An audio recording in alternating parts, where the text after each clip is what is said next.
Quem já leu o livro, viu o filme, A Cabana, sabe que essa história se dá num contexto de sofrimento. Esta família, especialmente este homem, este pai, Mackenzie Phillips, ele resolve um final de semana passar com seus filhos num acampamento, e no último dia do acampamento, a sua filha mais nova, Missy, desaparece. E aí há um grande desespero, há um grande reboliço naquele lugar, a polícia é chamada, e depois de algum tempo, de vasculhar toda a região daquele acampamento, eles encontram, numa cabana, o vestido de Missy em meio a uma poça de sangue. A partir daí, este homem, Mackenzie Phillips, passa a viver uma fase que durou entre 3 e 4 anos, que ele chama a grande tristeza. Tempo de profunda depressão. E a pergunta não verbalizada por Mackenzie durante esse tempo é esta: onde estava Deus quando tudo aconteceu? Onde estava Deus quando tudo aconteceu? Em alguns momentos da nossa caminhada também já fizemos essa pergunta. Em algumas situações da nossa jornada, a gente olha para os lados e percebe que talvez Deus, no nosso pensamento limitado, talvez Deus tenha se desligado um pouquinho e as coisas então aconteceram. No entanto, no livro e no filme, Mackenzie, ele teve uma grande surpresa depois de algum tempo. Certo dia ele olhou na sua caixa de correio e encontrou uma intrigante carta. E essa carta dizia justamente o que está ali na nossa projeção. Mackenzie, já faz algum tempo, tenho sentido sua falta. Eu estarei na cabana no próximo fim de semana, se você quiser me encontrar. Papai. Você recebe uma carta dessa, você vai pensar o quê? Muito provavelmente é algo muito parecido com o que Mackenzie, de início, pensou. Primeiro, ele pensou que aquilo fosse uma brincadeira de mau gosto. Alguém está brincando comigo. Alguém está me aprontando uma brincadeira de muito mau gosto. No segundo momento, ele começa a pensar que talvez o assassino de sua filha estivesse tentando, então, encontrá-lo. E ele, então, pensa até na possibilidade de uma vingança. Mas uma coisa intrigou Mackenzie Phillips. O que foi? Hã? Não estou ouvindo. Oi? Papai. Por que assinatura papai? Então ele decide, Mackenzie Phillips decide ir à cabana. Ele decide, então, ir à cabana. E quando ele decide ir à cabana, ele vai ser surpreendido por um encontro com Deus. Vai ser surpreendido com o encontro com Deus. Veja o que diz a página 41 do livro A Cabana. Diz assim: será que Deus escreve bilhetes? E por que na cabana? O ícone de sua dor mais profunda. Certamente Deus teria lugares melhores onde se encontrar com Ele. Um pensamento sombrio chegou a atravessar sua mente. O assassino o estaria provocando, ou atraindo para longe com a intenção de deixar sua família desprotegida. Talvez fosse somente uma brincadeira cruel. Mas por que estava assinado papai? Mackenzie então decide ir à cabana, e como eu disse, ele vai ser surpreendido por um encontro com Deus. Deus convidou Mackenzie Phillips para um fim de semana na cabana, que era justamente o ícone da sua dor, aquela cabana. Aqui começam alguns problemas que fazem com que o livro e o filme passe por algumas críticas, sobretudo de cristãos mais conservadores, mais zelosos, e a gente entende a preocupação com algumas figuras, né? Porque as figuras que Mackenzie Phillips encontra na cabana, nada tem a ver com as figuras que nós temos no nosso imaginário e também na experiência do relato bíblico, né? Por exemplo, Deus Pai será uma mulher negra, uma senhora negra. O Deus Filho é um jovem judeu. E o Espírito Santo é uma jovem asiática, né? No entanto, irmãos, nós não queremos entrar nesse tipo de polêmica teológica, tá? Não vamos entrar nesse tipo de polêmica teológica. Se você quiser conversar comigo sobre isso, a gente pode um outro dia conversar sobre isso e talvez tentar fazer uma crítica sobre isso. A nossa intenção aqui, e nós estamos mais preocupados nessa série, em usar esse livro e o tema e o enredo desse livro, que é justamente o sofrimento, e a gente então ir à Escritura, porque o tema do sofrimento é algo que está relacionado com a nossa vida em todo momento, em todo tempo, e olhar para a Escritura e ver o que Deus tem a nos dizer sobre isso, sobre como podemos lidar com isso. Portanto, hoje nós vamos falar sobre esse tema, depois de conversarmos sobre o sofrimento há duas semanas atrás, nós vamos de volta à cabana encontrando Deus em meio à dor. Porque Mackenzie Phillips vai ter longos diálogos com aquela mulher que representa no livro Deus Pai. Os diálogos são interessantes porque homens e mulheres que passam por momentos de sofrimento precisam, para serem curados das dores e dos traumas que são naturais no sofrimento, precisam passar por um ciclo necessário para o encontro da cura.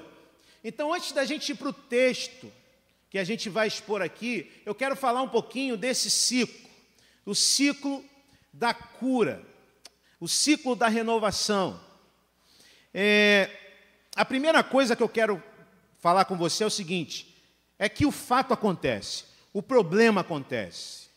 Quando a gente se apercebe, alguma coisa pode acontecer na nossa vida.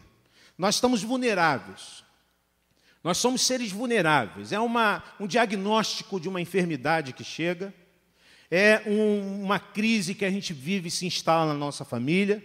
É uma perda que acontece no nosso meio, na nossa família, né? Isso acontece, todos nós estamos vulneráveis a passar por isso.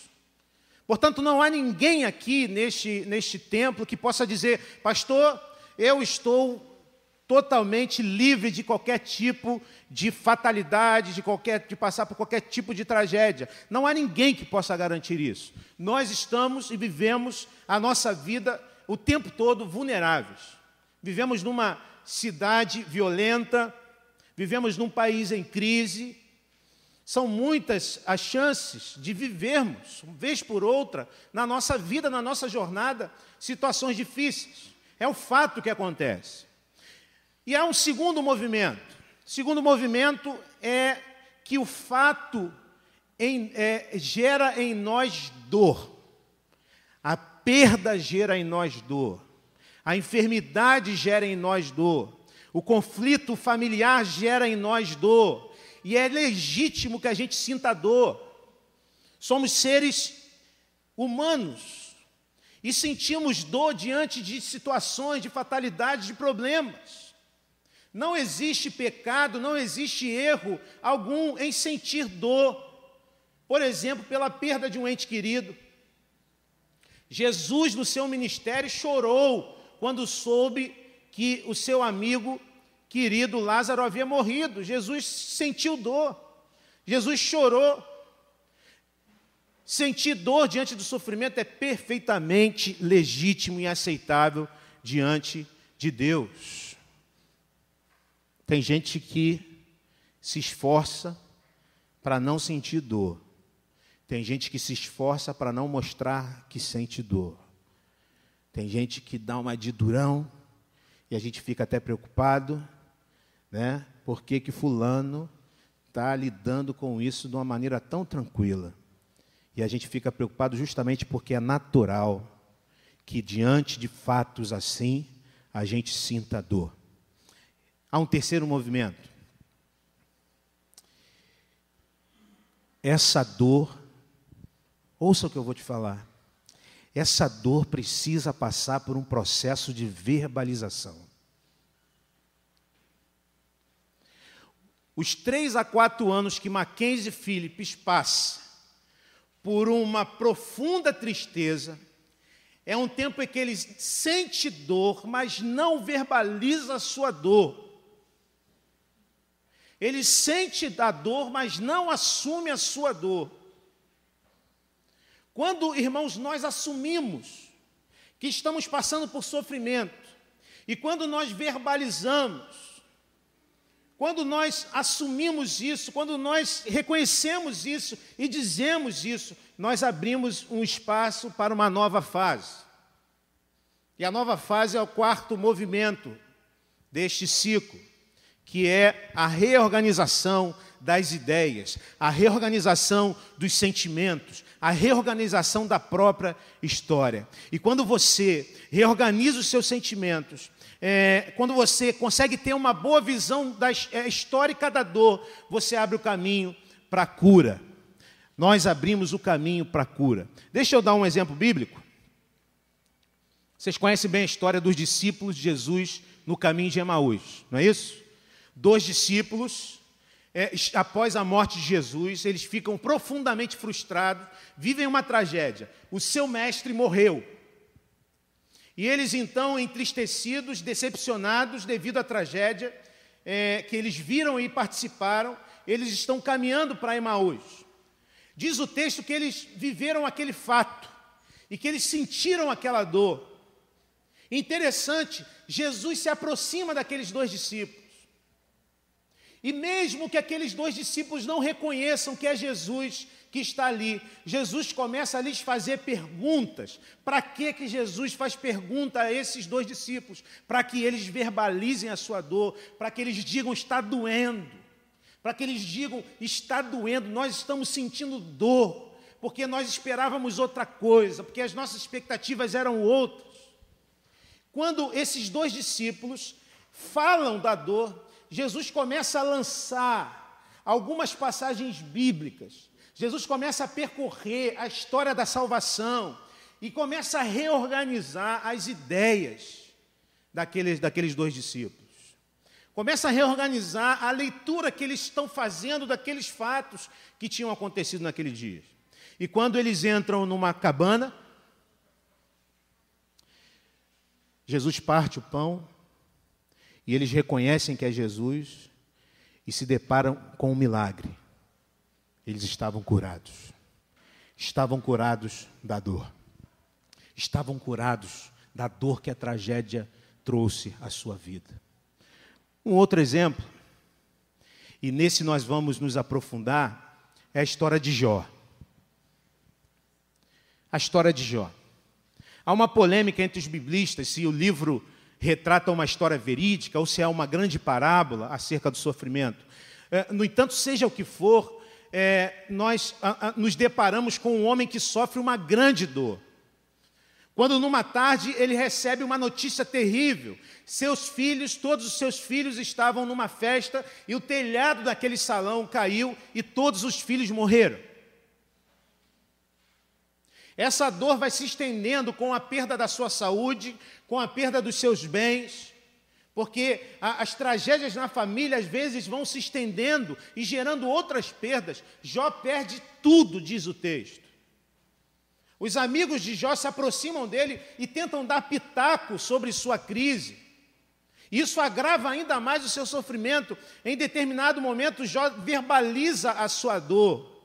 Jó, diante de Deus, verbaliza a sua dor. Diz para Deus, Deus está doendo. Diz para Deus, Deus, eu me arrependo do dia que eu nasci. E Deus então responde para Jó acerca de seus questionamentos e Jó encontra a cura. Nós vamos aprofundar um pouquinho nesse texto. No entanto, pode passar, Raíssa. No entanto, há alguns perigos nesse ciclo da renovação. O primeiro perigo é viver a tragédia e não admitir a dor. viver uma situação difícil, de uma enfermidade crônica, de um divórcio, de uma perda irreparável e não admitir essa dor. Essa negação vai gerar enfermidade e não te conduzirá à cura. Há um segundo perigo, que é vivermos a perda e a tragédia, sentimos e admitimos a dor, mas não a verbalizamos. Quando, irmãos, nós nos isolamos, quando nós resolvemos bancar o super-herói, a Mulher Maravilha, e viver como se nada tivesse acontecido, e nos negamos a falar sobre nossa dor, isso não nos conduz à cura.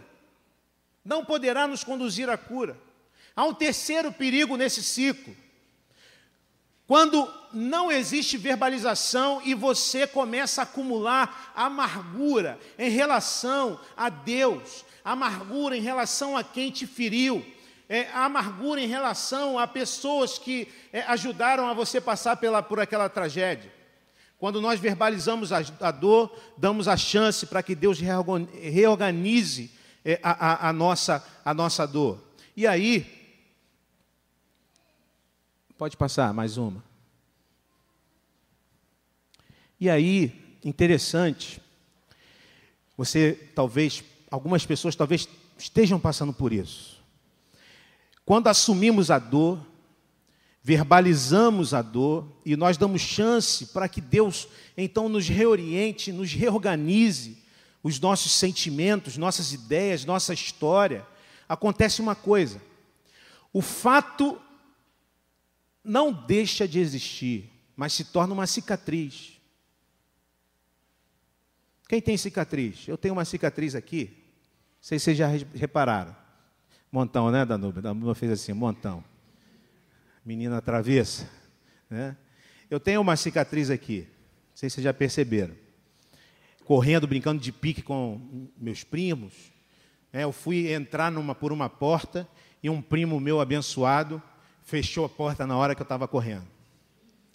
E eu dei com isso aqui na maçaneta. Era pequenininho. Na maçaneta e na hora abriu abriu aqui a minha testa e eu fui levado para o hospital e tomei ponto. Hoje não dói mais, mas a cicatriz está aqui e eu me lembro do que aconteceu naquele dia, porque ela está aqui. Ela não tem mais poder sobre mim, mas ela está aqui e eu lembro disso toda vez que a vejo, me olho no espelho. O grande problema de você não se abrir para esse ciclo de cura é que a cicatriz vai continuar tendo poder sobre você.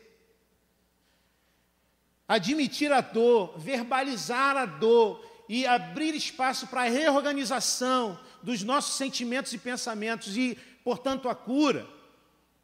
É isso que aconteceu na vida de Jó. E como é que isso aconteceu na vida de Jó? Eu quero te convidar a gente olhar então para o texto de Jó, capítulo 42, versículos 1 a 6. Texto que nós até lemos aqui na liturgia, mas pode abrir aí sua Bíblia, a gente vai também passar aqui. A gente vai conversar um pouquinho sobre essa experiência de Jó. Jó 42, versículos 1 ao 6. Como começa a primeira frase desse texto? Vamos ler junto? A primeira frase. Vamos ler numa só voz? Então...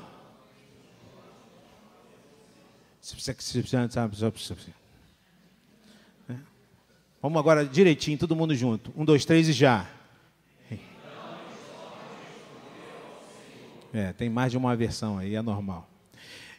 Então Jó respondeu ao Senhor. Primeiro,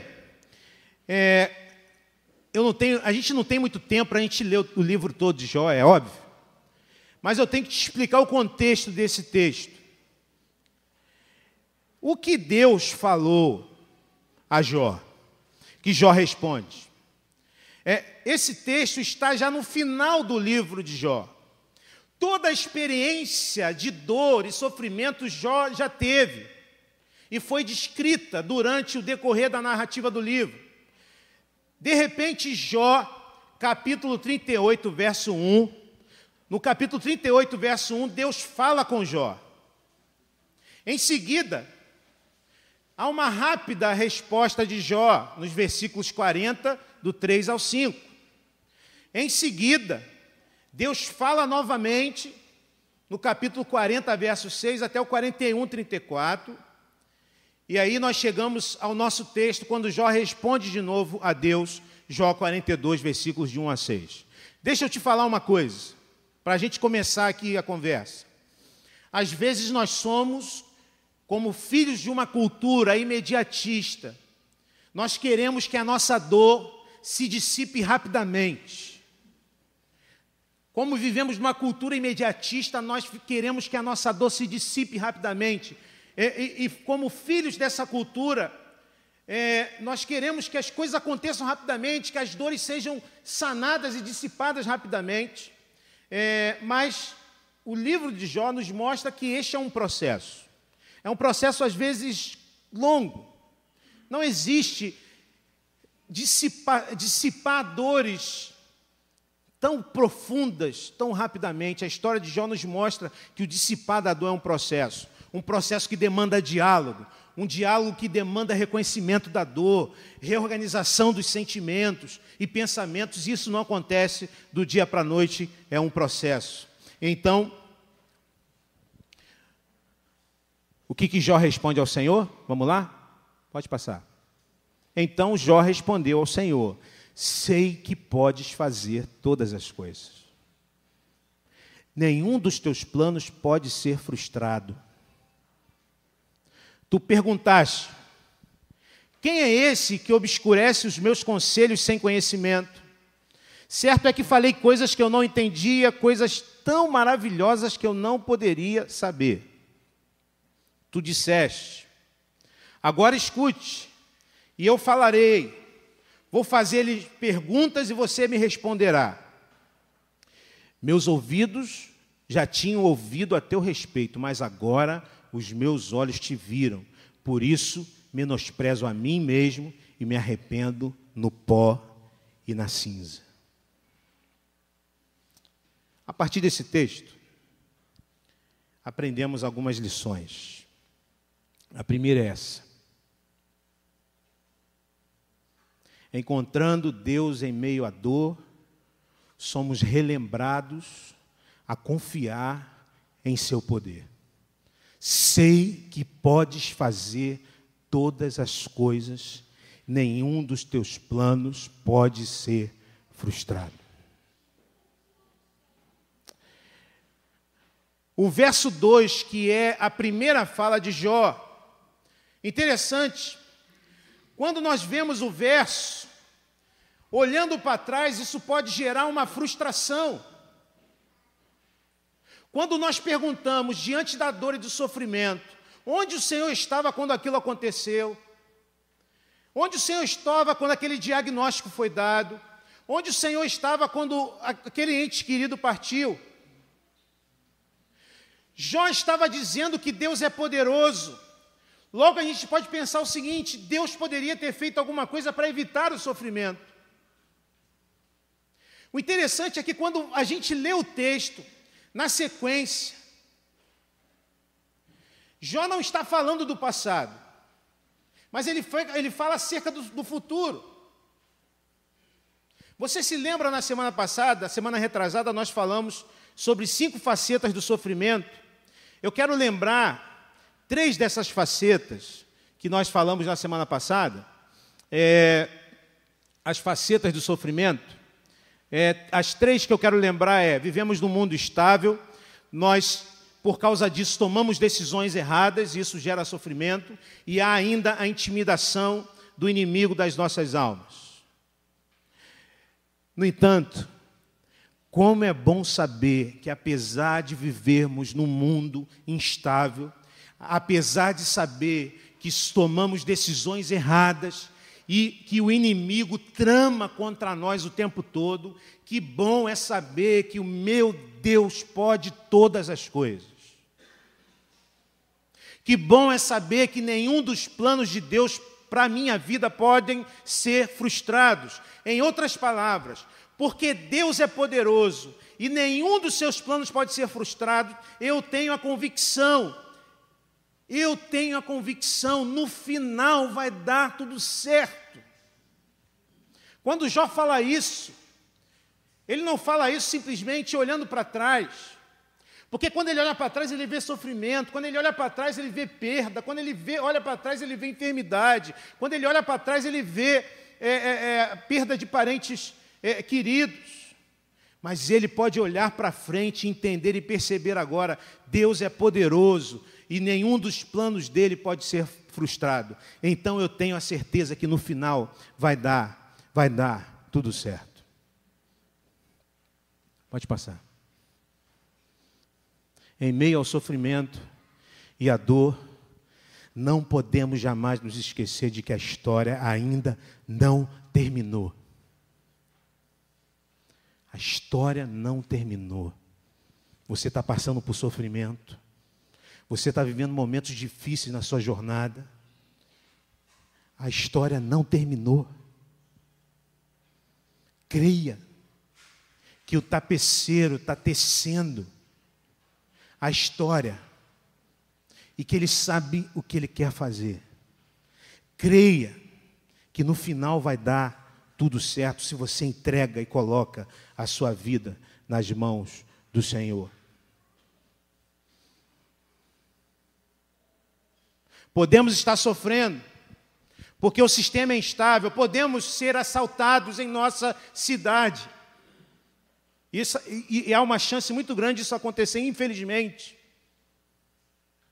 porque o sistema é instável. Podemos estar passando por problemas em nossa família, porque nós erramos e falhamos. Podemos até mesmo ser alvo da intimidação do diabo, mas temos a certeza, a história ainda não terminou. A luta, a adversidade que eu vivo não é o fim da história, é o meio da trama. Deus irá conduzir essa história a um final, e Ele promete a você e promete a nós, nenhum dos meus planos poderá ser frustrado. Nenhum.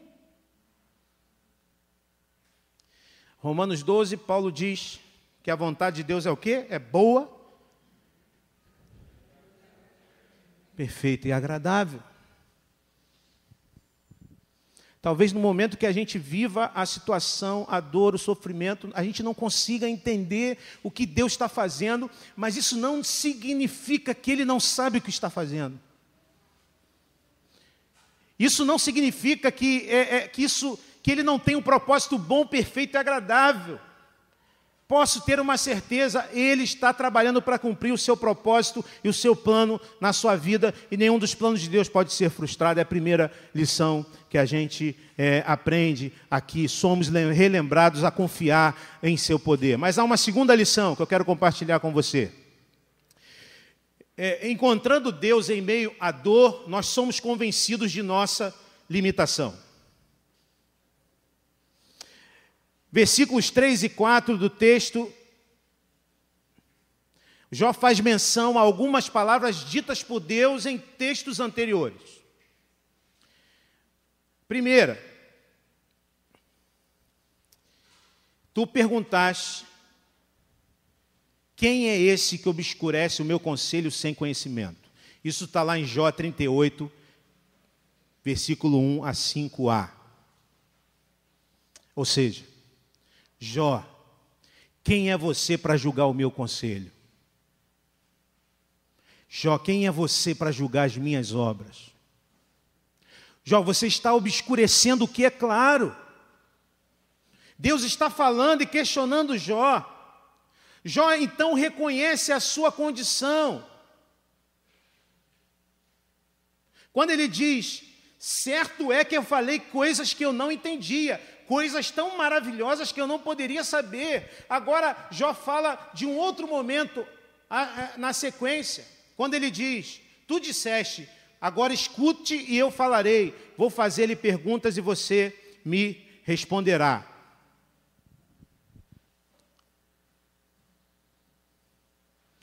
Jó está questionando Deus e chega um momento que Deus parece que se cansa e diz, Jó, fica agora aí sentadinho que eu vou te fazer algumas perguntas. Fica aí sentadinho que eu vou te fazer algumas perguntas. Vamos a algumas perguntas que Deus faz a Jó? Vamos lá? Você lê junto comigo? Jó 38, 1, 5a. Vamos lá? Então...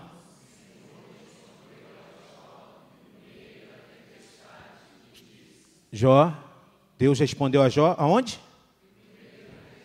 E disse o quê?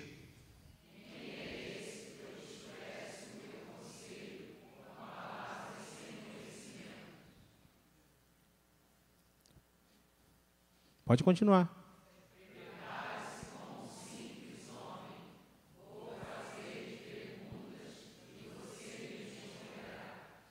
Aqui a gente tem as perguntas iniciais.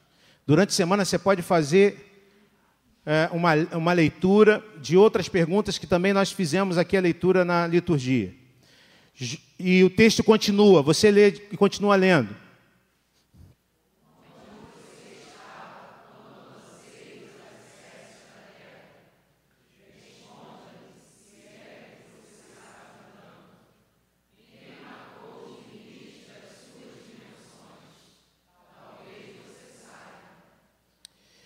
Jó, você está achando que você entende muito da vida? Jó, você está questionando onde eu estava quando a tragédia veio sobre a sua vida?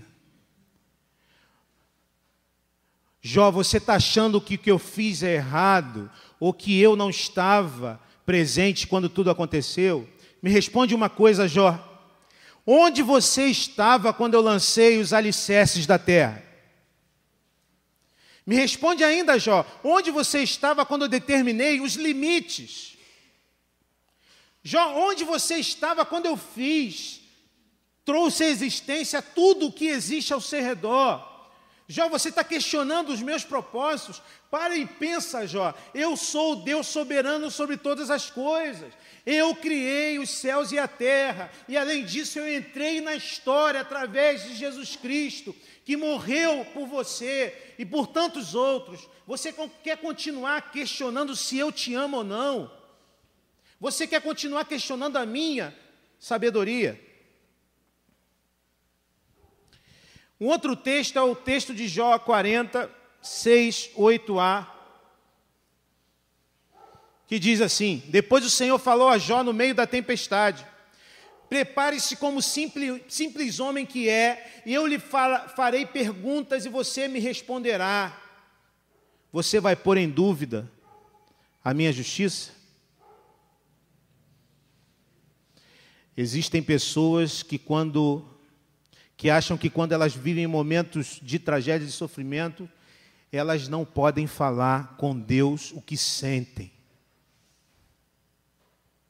Essas pessoas nunca leram o lamento do salmista no Salmo 13, por exemplo.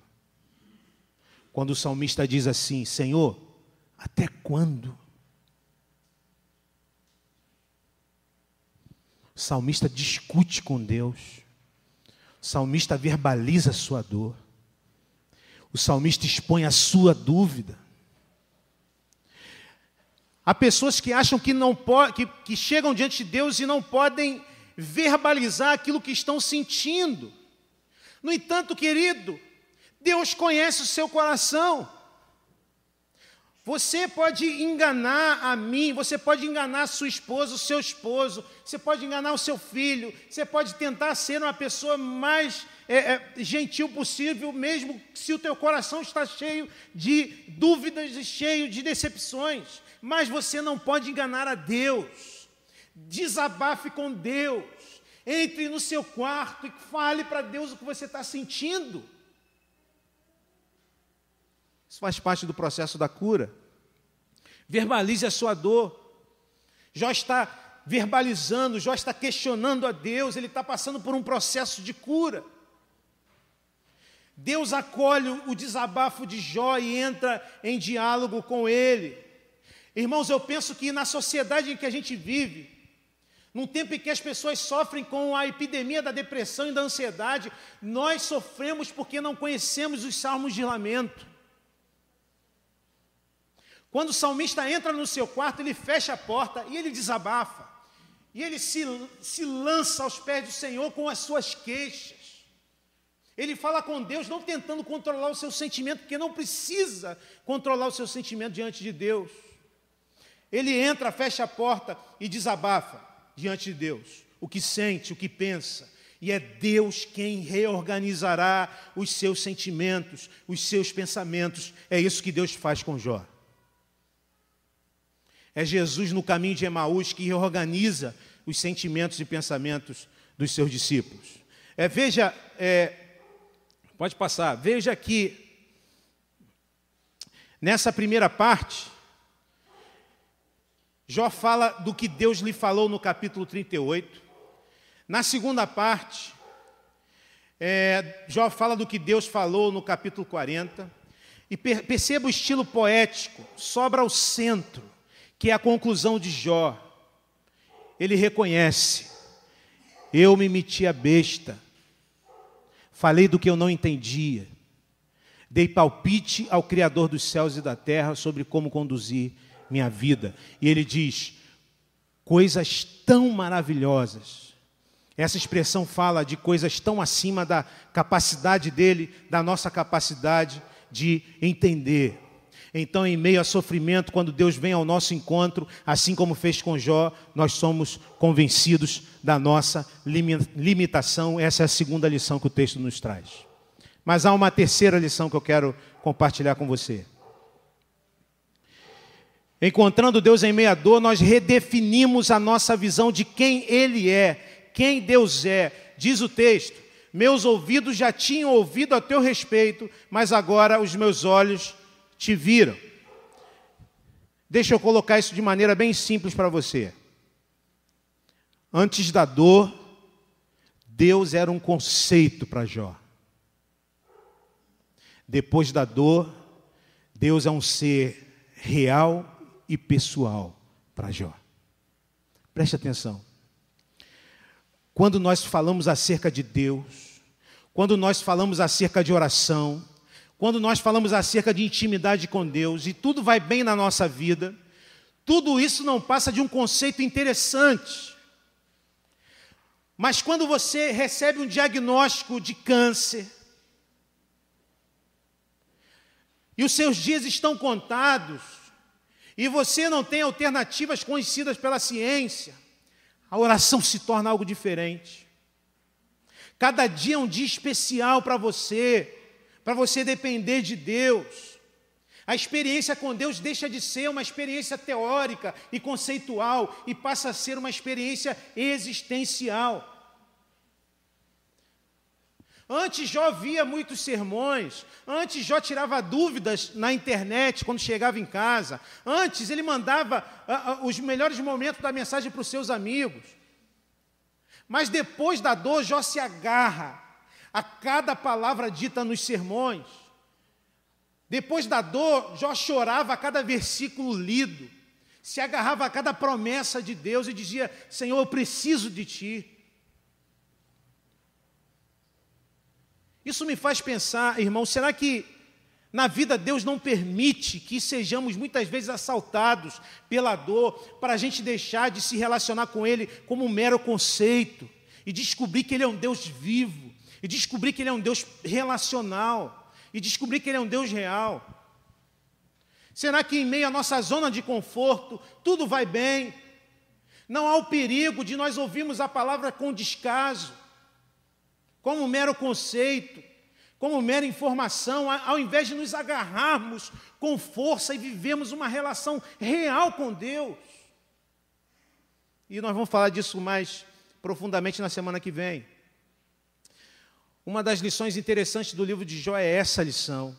Deus quer se relacionar conosco de maneira pessoal e íntima, porque Deus não é um conceito, Deus é um ser real, pessoal, que quer se relacionar comigo e com você. Ele não quer que a gente meramente conheça a teologia sistemática, a doutrina reformada, que a gente simplesmente seja conhecedor da Bíblia de cabo a rabo, da gente poder dizer os versículos e as histórias da Bíblia. Deus quer que Deus quer você com Ele, dia a dia, se relacionando com Ele. Há um trecho do filme em que a figura que representa o Deus Pai, que é a senhora negra, ela diz assim: filho, quando você enxerga apenas sua dor, você me perde de vista. Eu queria compartilhar esse trecho. A sua dor, quando você se concentra apenas na tragédia, você me perde de vista. É interessante que quando nos relacionamos com um Deus real, quando vivemos com Ele como um ser pessoal e relacional, e olhamos para Ele como Ele é, um Deus que é amor, nossos enormes problemas se tornam problemas pequenos. Quando nós olhamos a grandeza do amor de Deus por nós, que deu o seu Filho para na cruz morrer, e nós tiramos os nossos olhos simplesmente das tragédias da nossa vida e percebemos o grande amor de Deus por nós, os nossos problemas se reduzem. Quarto e último, prometo.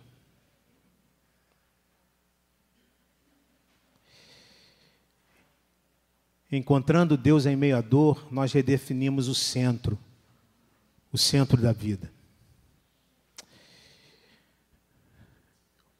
O verso 6, o final desse trecho, nós lemos o quê? Ele diz: por isso menosprezo a mim mesmo e me arrependo no pó e na cinza. Menosprezo a mim mesmo. O verbo aqui não tem objeto direto.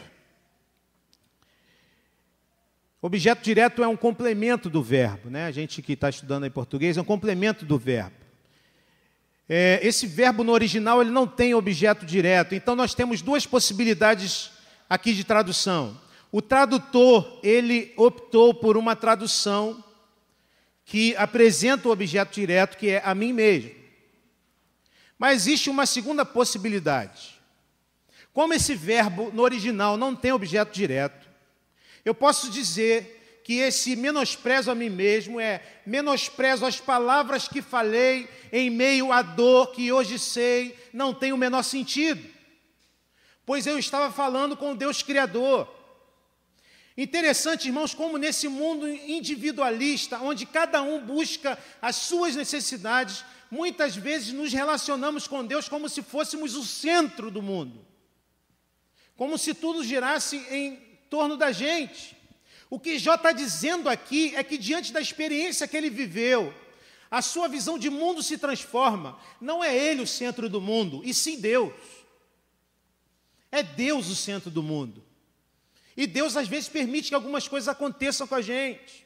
Em outras palavras, Jó diz: agora que eu vejo e reconheço a sua grandeza, agora que eu vejo e reconheço o seu amor, porque eu te conhecia como um conceito, mas agora eu te conheço relacionalmente, eu menosprezo a minha opinião e reconheço, Senhor, que tu tens sempre o melhor para mim. E me arrependo no pó e na cinza, diz o texto. O termo arrepender significa mudar de opinião, mudar de mente. Mas interessante, esse mesmo verbo é utilizado lá em Gênesis, quando Isaac casa com uma esposa, uma linda esposa, e o texto diz que esse casamento consolou Isaac depois da morte de sua mãe. Podemos então olhar para esse texto e dizer o seguinte: Jó, em meio ao pó e à cinza, Jó foi consolado por Deus. Jó foi consolado por Deus. As circunstâncias externas, irmãos, não mudaram. Está tudo do jeito que era. Jó ainda estava com a perda toda que ele tinha tido. As circunstâncias externas não mudaram, mas o interior de Jó mudou. Ele foi consolado por Deus antes de que as circunstâncias externas mudassem.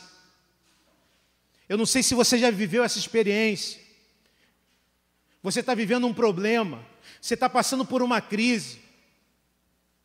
E por causa disso você entra no seu quarto e despeja as suas dores diante de Deus, despeja as suas dúvidas diante de Deus, se coloca diante de Deus. Depois de algum tempo você percebe o seguinte: nada mudou, as circunstâncias continuam as mesmas, os problemas continuam lá, mas você se sente consolado por Deus.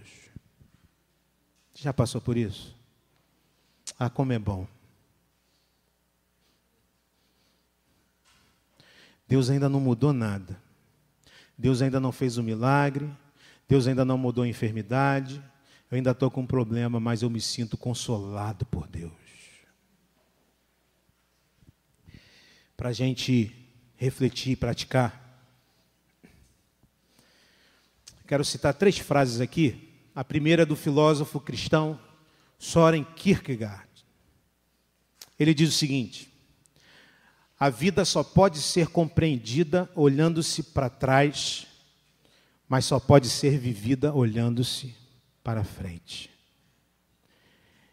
Essa frase me vem à mente quando não consigo entender o porquê das crises. Porque, bem possivelmente, daqui a algum tempo eu vou olhar para trás e vou entender. Muitas crises do passado somente agora consigo entender. Você tem o direito de entrar na presença de Deus. Você tem o direito de verbalizar a sua dor diante de Deus. Mas lembre-se, o entendimento e os porquês só virão com o tempo. Olhe para frente. Olhe para frente. A segunda frase é de Salomão. Provérbios 3, 5 e 6. Confie no Senhor de todo o seu coração e não se apoie em seu próprio entendimento. Ou seja, reconheça que o Senhor está em todos os caminhos e não somente em alguns caminhos. Olha a promessa que esse texto diz. Reconheça o Senhor em todos os seus caminhos e Ele endireitará as suas veredas. Às vezes, quando nós estamos no centro do furacão, no centro da tempestade, o diabo tenta nos convencer de que Deus não é bom. Ele tenta falar no nosso ouvido: está vendo? Esse teu Deus não é tão bom assim como ele diz que é. Ou então esse Deus não é tão poderoso assim como ele diz que é. É nesse momento que Deus nos convida a confiarmos no caráter dele. Sim, ele é bom. Sim, ele é bom. Eu confio na bondade de Deus. Parece que a circunstância é ruim. Parece que Deus me deixou na mão, mas eu escolho confiar na bondade dele. Eu escolho confiar no caráter de Deus. Deus é bom. Deus é bom. Os olhos cheios de lágrimas, o coração doendo, mas eu escolho confiar na bondade de Deus. Pense nisso. Eu não entendo ainda, eu não consigo explicar ainda, mas eu confio no Senhor, entrego a Ele o meu caminho e sei que Ele endireitará as minhas veredas. Terceira frase, para fechar. Paulo, Filipenses 1,6. Eu queria convidar o grupo de louvor a vir aqui, porque essa frase a gente vai encerrar com um louvor. Estou convencido de que aquele que começou boa obra em vocês vai completá-la até o dia de Cristo Jesus. Você repete comigo essa frase de Paulo, Filipenses 1,6, vamos lá? Estou